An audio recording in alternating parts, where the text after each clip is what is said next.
आणि आता बातमी सुप्रीम कोर्टाने दिलेल्या मोठ्या निर्णयाची आहे। मुस्लिम महिलांना आता घटस्फोटानंतर पोटगी मागण्याचा अधिकार असणार आहे। सुप्रीम कोर्टाने याबाबतचा निर्णय दिला। न्यायसंहिता कलम 125 नुसार मुस्लिम महिलांना पोटगी मिळण्याचा अधिकार असणार आहे।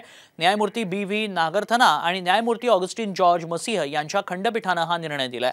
125 कलमाचा धर्माशी कोणताही संबंध नाही, त्यामुळे या कलमानुसार सर्व मुस्लिम विवाहित महिलांना हा कायदा लागू होणार आहे, असं खंडपीठाने म्हटलंय। दरम्यान कोणत्या मुस्लिम महिलांना पोटगीचा अधिकार असणार आहे जाणून घेऊयात। कलम 125 नुसार मुस्लिम महिलांना पोटगीचा अधिकार देण्यात आलाय।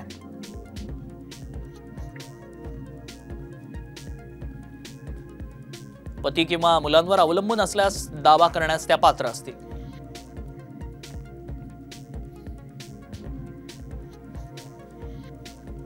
तिच्याकडे उदरनिर्वाहाचं साधन नसल्यास ती पात्र असेल।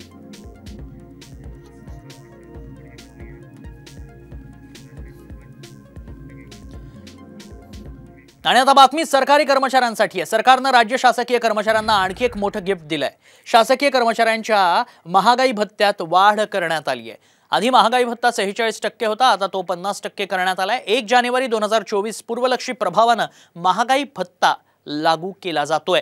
विधानसभा निवडणुकीआधी सरकारी कर्मचाऱ्यांना खुश करण्याचा प्रयत्न सरकार करतंय।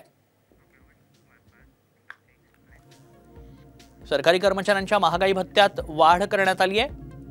महागाई भत्ता 46 वरून 50% करण्यात आलाय। 1 जानेवारी 2024 पासून वाढीव भत्ता मिळणार आहे। जुलैच्या महिन्याच्या वेतनात थकबाकीसह भत्ता मिळेल।